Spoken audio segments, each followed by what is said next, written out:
Hello everyone, आज की video में we'll be talking about types of headaches, migraine and stuff. And आज हम ये भी बात करेंगे how the real exam is different from the GTs which you solve here, the questions, the PYQs which you do here. उनसे काफ़ी different होता है real exam, be it be NEET PG और FMG. Like अब मेरे को FMG देकर इतना idea हो गया कि NEET PG भी वैसा नहीं रहता होगा जैसे हम GTs देते हैं.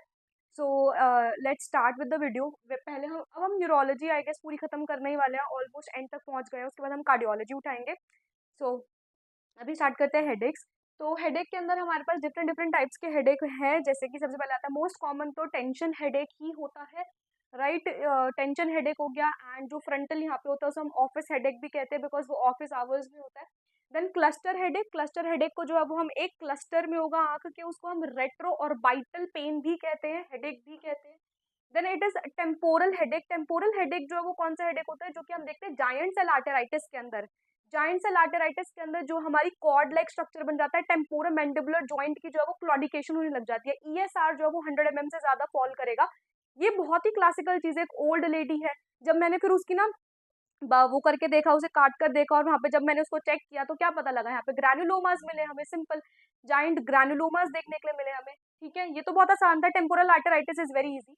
मेजर जो हमें जहाँ पे दिक्कत होती है दैट इज माइग्रेन में प्रॉब्लम होती है. एंड हमें प्रॉब्लम होती है क्लस्टर हेडेक के अंदर कि क्लस्टर हेडेक की ट्रीटमेंट क्या है, माइग्रेन की स्पेसिफिक ट्रीटमेंट क्या है. सबसे पहले आता है माइग्रेन. माइग्रेन के हम सिम्टम्स कैसे लर्न करेंगे. माइग्रेन के सिम्टम्स हम लर्न करते हैं पाउंड से. पाउंड का मतलब क्या होता है, पल्सेटाइल होएगा ऐसे, पल्सेटाइल हेडेक होता है. ठीक है, वन डे इलनेस है, यूनिलेटरल होता है ये, right. Then it is nausea होएगा इसके अंदर. And disabling in character. Disabling का मतलब क्या होता है, फोटोफोबिया होना.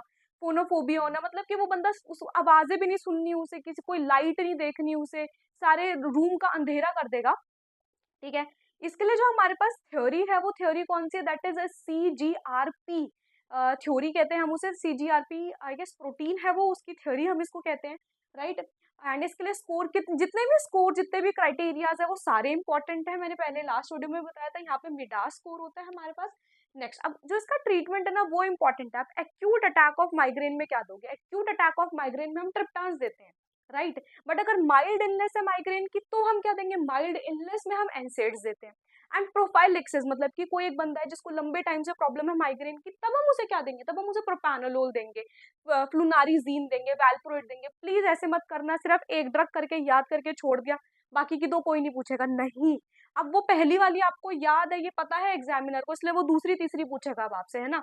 तो इसकी प्रोफाइलिक्सिस में प्रोपानोलोल है, फ्लूनारिजीन एंड वैल्प्रोइड है, ये आपको पता होना चाहिए. तो हमने माइग्रेन जो है वो खत्म कर दिया. टेम्पोरल आर्टेराइटिस आप टेम्पोरल हेडेक आपको जो है वो समझ में आ गया कि क्या होता है. अब हम बात करेंगे थंडर क्लैप हेडेक की. थंडर क्लैप हेडेक अब हर कोई आंसर दे देगा, सबअरेकनॉइड हेमरेज में होता है. हाँ, हमें पता है सबअरेकनॉइड हेमरेज में होता है. बट प्रॉब्लम क्या है यहाँ पर, thunder clap headache is worst headache of life. Life क्यों बोलते हैं, क्योंकि वो विद इन 60 सेकेंड्स पीक पे चला जाता है. मतलब कि वो सहन ही नहीं हो सकता, विद इन 60 सेकेंड्स पीक पर जाएगा वो. इसलिए हम उसको जो है वो क्या कहते हैं, थंडर क्लैप हेडेक कहते हैं. अब इसके मल्टीपल एग्जाम्पल्स हो सकते हैं. हाँ, सबसे पहले जो हम एग्जाम्पल पढ़ते हैं वो सबअरेकनॉइड हेमरेज होता है. बट उसके अलावा भी बहुत एग्जाम्पल्स है, जैसे कि इंट्राक्रेनियल टेंशन का बढ़ना, जैसे कि इंट्राक्रेनियल हाइपोटेंशन हो जाना. यस, हाइपोटेंशन है, हाइपर टेंशन नहीं है. ठीक है, फिर आता है posterior reversible encephalopathy syndrome, cerebral vein thrombosis. Cerebral vein thrombosis के अंदर सीटी हेड पे क्या दिखाई देगा, एम्प्टी डेल्टा साइन. इंपॉर्टेंट है, वो एक एक्स्ट्रा चीज बता दी मैंने आपको यहाँ पर. फिर आता है क्लस्टर हेडेक. क्लस्टर हेडेक में क्या प्रॉब्लम होती है, रेट्रो ऑर्बिटल पेन होएगा, एपीफोरा आंख में से पानी आएगा, नोज में से पानी आएगा, राइट. एपीफोरा होएगा उसे, नेजल स्टफीनेस होएगी एंड बल्बार कंजेशन होगा. क्लस्टर हेडेक का जो एक एपिसोड होता है वो कितनी देर रुकता है, 15 to 180 मिनट्स रुकता है. आप ट्रीटमेंट में क्या दोगे, 6 to 12 लीटर्स पर मिनट ऑक्सीजन थेरेपी दोगे आप. यस, यहाँ पे आपको ऑक्सीजन थेरेपी देनी पड़ती है. अगर ये नहीं है आपके पास तब आप यहाँ पे जो है वो लिग्नोकेन की नॉस्ट्रल जेली लगाओगे, राइट. तो हम जहाँ पर ब्लंडर करते हैं वो है माइग्रेन का जो ट्रीटमेंट वाला पार्ट और जो क्लस्टर हेडेक का ट्रीटमेंट वाला पार्ट है. आपका भी देखना मेडिसिन के क्वेश्चंस करके बहुत n नंबर ऑफ क्वेश्चन है माइग्रेन के ट्रीटमेंट वाले पार्ट पे एंड क्लस्टर हेडेक के ट्रीटमेंट वाले पार्ट पे.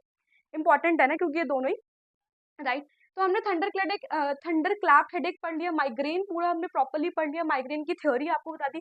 माइग्रेन कैसा डायग्नोसिस है, क्लिनिकल डायग्नोसिस है, पेशेंट मेरे पास आएगा, क्लिनिकल डायग्नोसिस का मतलब क्या होता है, जैसे अपेंडिसाइटिस एक क्लिनिकल डायग्नोसिस है, मतलब वो बंदा आया मेरे को राइट इलियाक फोसा के अंदर पेन बता रहा है, हाँ भाई मेरे को पता है तेरे को अपेंडिसाइटिस है। ऐसे ही वो बंदा आएगा कहेगा डॉक्टर साहब आधे सर में दर्द होता है, वो बंद कर देता हूँ, मैं लाइटें बंद कर देता हूँ, पर्दे लगा देता हूँ और मेरे को कुछ भी पसंद नहीं आता, और अब इवन ब्लरीनेस भी हो सकती है, ब्लरिंग भी हो सकती है, that is what is called aura. तो वो भी हो सकता है यहाँ पर, राइट। तो ये हमने जो है वो माइग्रेन का क्या होता है, क्लिनिकल डायग्नोसिस होता है, सेम एज अपेंडिसाइटिस। और हेडेक जो है वो हमने यहाँ पे कंप्लीट कर लिए। जीसीए जाइंट सेल आर्टराइटिस की drug of choice is prednisolone to be precise. वैसे हम स्टेरॉइड्स देते हैं, इजी है, बहुत बार पढ़ रखा है, पैथोलॉजी में भी एन नंबर ऑफ टाइम्स पढ़ रखा है, तो इतनी कोई प्रॉब्लम है नहीं आई गेस। अच्छा, अब हमें बात करनी है हाउ, ये तो हमारा खत्म हो गया, कल देखते हैं क्या पढ़ेंगे, वो मैं इंस्टा पर अपडेट कर दूंगी। बट प्रॉब्लम अब ये क्या है कि हमारा जो मेन एग्जाम होता है वो हमारे इस वाले एग्जाम से कैसे, जो हम घर पे बैठ के जीटी देते हैं या पास्ट ईयर क्वेश्चंस करते हैं, उनसे डिफरेंट कैसे होता है। वो मेजरली डिफरेंट होता है, क्योंकि हमें भी पता है कि रिकॉल्स जो होते हैं वो 100% करेक्ट नहीं होते, ये सब जानते हैं। ठीक है, तो यहाँ पे मतलब वो डिफरेंट कैसे है, वो मेजरली डिफरेंट होता है, उसकी इंग्लिश जो होती है वो बहुत डिफरेंट होती है, मतलब कि वो एक सिंपल सी चीज को कॉम्प्लेक्स करके मेन पेपर में पूछता है। आप पेपर में नॉर्मल मेडिसिन के क्वेश्चंस एक्सपेक्ट ना करके ज्यादा डायनामिक क्वेश्चंस एक्सपेक्ट करोगे, आप ओबीजी के नॉर्मल क्वेश्चंस एक्सपेक्ट ना करके, कोई आपसे एंडोमेट्रियोसिस एडिनोमायोसिस का डिफरेंस नहीं पूछने वाला। आपको क्वेश्चन लगाओगे जितने ज्यादा, तभी आपको समझ में आएगा कि इसका कोर क्या है, उसने पूछा क्या है। समझ रहे हो मेरी बात को?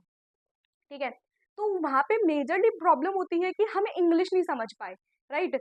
हम क्या नाम लेते हैं, हमें ना उसने इतना क्वेश्चन इतना घुमा दिया था कि मैं क्वेश्चन ही नहीं पकड़ पाई कि टॉपिक का कौन सा क्वेश्चन है। ये सारी चीजें तब रेक्टिफाई होंगी जब आप डेली बेसिस पे क्वेश्चन करोगे, जब आप थोड़े हायर लेवल के क्वेश्चंस करोगे, तभी ये सारी चीजें रेक्टिफाई होंगी। When I was preparing for FMG, मैं नीट पीजी के भी मॉक टेस्ट देती थी, नीट पीजी के मॉक टेस्ट में भी डिसेंट स्कोर करती थी मैं, ऐसा नहीं है कि वहां पे स्कोर नहीं आता था। जो भी आपका एग्जाम है हमेशा उससे प्रिपरेशन 1 लेवल अप होनी चाहिए। जब मैं वहां पर बैठी, जब मैंने ओबीजी के क्वेश्चंस देखे, बहुत डायनेमिक क्वेश्चंस थे, वो ऐसे क्वेश्चंस थे जो सिर्फ क्लिनिकल नॉलेज एक्सपोजर होने के बाद आपको हो सकते हैं।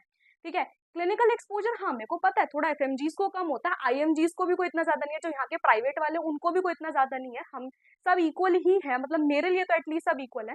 सीनियर्स की रिस्पेक्ट करनी चाहिए, वो अलग बात है, बट हाँ ऐसा मत समझो, अपने आप को कम मत समझो कि हाँ यार हमें क्लिनिकल एक्सपोजर नहीं है तो हमसे क्वेश्चन सॉल्व नहीं होंगे। नहीं, मेरे को भी क्लिनिकल एक्सपोजर इतना ज्यादा नहीं था। हाँ मेरी 4th 5th ईयर में खूब राउंडिंग्स लगी है, बट इतना क्लिनिकल एक्सपोजर नहीं था, still I made it, my still मैंने अपने एग्जाम क्लियर किया है और अच्छे मार्क्स से क्लियर किया। लाइक मेरे पेरेंट्स को लगता है कि मेरे अच्छे मार्क्स आए हैं, तो ठीक है, अगर मेरे पेरेंट्स खुश खुश हैं तो इसका मतलब ठीक है, अच्छे मार्क्स आए हैं मेरे, सिंपल है ना। तो अभी ये बात है कि आपको जो जो एग्जामिनेशन पेपर है वो थोड़ा सा डिफरेंट आपको इसलिए लगेगा क्योंकि आपने ना पीवाईक्यूज ना सिंपलेस्ट फॉर्म में लिखे होते हैं, मतलब वो तो डायरेक्ट पूछ रखा होता है, इसका जैसे डेफिनेशन पूछ लिया हो, वो सिंपलेस्ट फॉर्म में लिखे होते हैं। तभी मैं कहती हूँ ज्यादा से ज्यादा जीटी दिया करो, थोड़ा जीटी दोगे ना बार बार, और एक लेवल अप का दिया करो। जैसे अभी आप एफएमजी की प्रिपरेशन करो तो ऑल्टरनेट रखा करो, एक एफएमजी का जीटी एक नीट पीजी का दे दिया, ताकि ना आपका थोड़ा वो इंग्लिश को समझने का, कितना कोर में उसने नॉलेज पूछ रखी है, कितना डायनेमिक क्वेश्चन उसने पूछ रखा है, वो सब आपको आए, है ना। तो अभी हमारा न्यूरोलॉजी ऑलमोस्ट फिनिश होने वाली है, उसके बाद हम कार्डियोलॉजी उठाएंगे। मेरा मन तो रीनल सिस्टम करने का था क्योंकि वो मेरा भी रिवाइज हो जाता है फिर आप लोगों के साथ में, बट अभी सब कार्डियोलॉजी कार्डियोलॉजी कर रहे हैं तो वही कर ले। Thank you.